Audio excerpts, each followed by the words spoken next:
बिस्मिल्लाहिर्रहमानिर्रहीम। पाकिस्तान तो हमेशा से ही भारत की असलियत जानता है कि भारत वो नहीं है जो ज़ाहिरी तौर पर नज़र आता है, लेकिन अब पूरी दुनिया के सामने भारत और मोदी सरकार की असलियत खुल के सामने आती जा रही है। पहले तो जैसे इमरान खान ने अपनी तकरीर में और तकरीर से पहले मुख्तलिफ ममालिक के सफ़ीरों को कश्मीर का दौरा करवा के जिस तरह भारत को बेनकाब किया, वो एक कामयाबी है ही, लेकिन अब भारत के और भी बहुत से कारनामे दुनिया के सामने आना शुरू हो गए।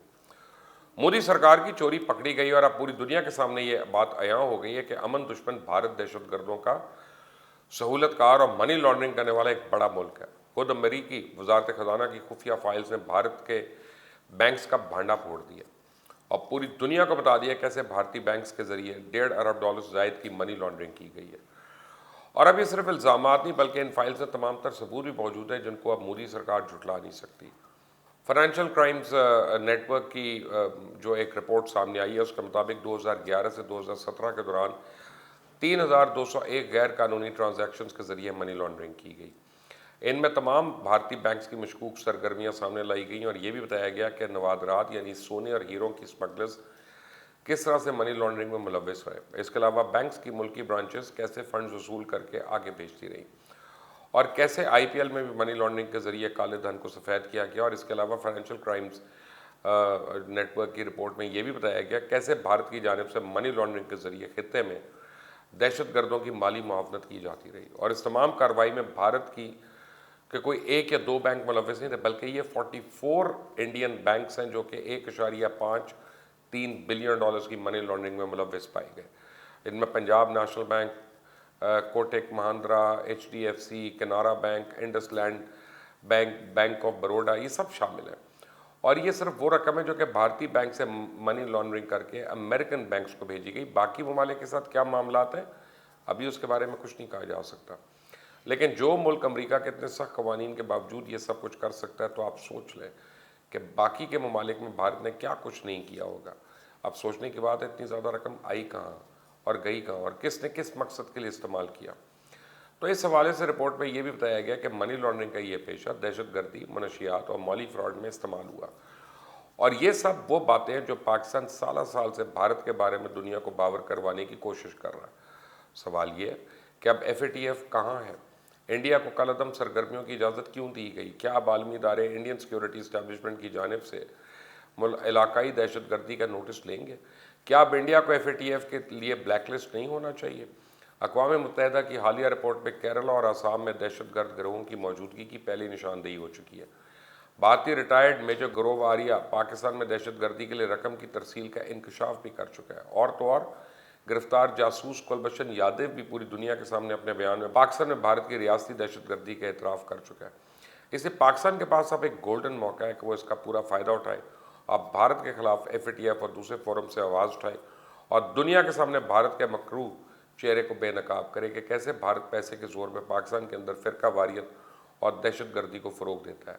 वज़ीर आज़म इमरान खान ने जिस तरह से अक़वाम मुत्तहिदा में अपनी तकरीर से साबित किया था कि भारत की जानिब से कैसे पूरे खित्ते के अमन को दाव पे लगाया जाता है, कश्मीर में मुजालिम की इंतहा कर दी गई, उसके बाद नरेंद्र मोदी ने अपनी तकरीर में खुद को बहुत ही अमन पसंद मुल्क जाहिर करने की कोशिश की, लेकिन इस रिपोर्ट ने इसका भांडा फोड़ दिया। और इस रिपोर्ट के सही होने का अंदाज़ा आप भारत में इन दोनों सुशांत सिंह कत्ल केस में होने वाली पेशरफ से लगा सकते हैं। सुशांत सिंह के केस में जैसे जैसे इन्वेस्टिगेशन आगे बढ़ रही है, इससे भारतीय फिल्म इंडस्ट्री का भी कच्चा चट्टा खुल के सामने आ गया कि कैसे भारतीय फिल्म इंडस्ट्री और बड़े बड़े फनकार मनशियात के इस्तेमाल में मुलव्वस है।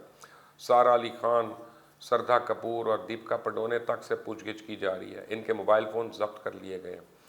इस केस की तफसीलात और मनी लॉन्ड्रिंग की रिपोर्ट्स में भी जिस तरह के मनशियात माफिया का जिक्र किया गया, इसके बाद किसी बात का शक ही नहीं रह जाता कि पूरा भारत मनशियात और मनी लॉन्ड्रिंग जैसे जराइम में जकड़ा हुआ है। और दूसरी तरफ चाइना के साथ भी भारत के मामला अभी तक नॉर्मल नहीं हो सके हैं। अक़वाम मुत्तहिदा में अपनी तकरीर के दौरान तो नरेंद्र मोदी ने पाकिस्तान या चाइना का नाम नहीं लिया और अपना फोकस सिर्फ इस बात पर रखा कि खुद को एक अमन पसंद मुल्क साबित किया जाए। लेकिन अगर दोनों ममालिक की मीडिया पर नज़र डाली जाए तो पता चलता है हालात अभी तक नॉर्मल नहीं हुए हैं और दोनों ही ममालिक के मीडिया में इस मौजू पर मुतज़ाद बयानात शाये हो रहे हैं।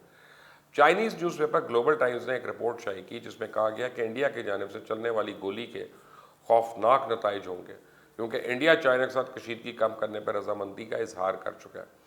दोनों ममालिक के फौजी कमांडर्स की सतह के मुज़ाकरात में यह तय होना था कि फ्रंट लाइन पे फ़ौजों की तादाद में मज़ीद इजाफा नहीं किया जाएगा, लेकिन भारत की जानिब से फौजियों की तादाद में मुसलसल इजाफा किया जा रहा है और इसके अलावा जिस तरह भारतीय फौजियों को चाइना के साथ झड़प में गोली चलाने की इजाज़त देने का फैसला किया गया, इससे दोनों ममालिक के दरमियान कशीदगी में इजाफा हो रहा है और उसके नताइज भारत के लिए काफ़ी खौफनाक साबित हो सकते हैं।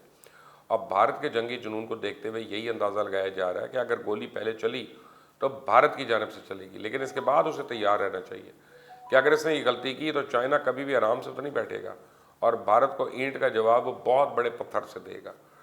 इसके बाद बैनुल-अक़वामी तौर पर तो भारत को परेशानियों का सामना करना पड़ ही रहा है।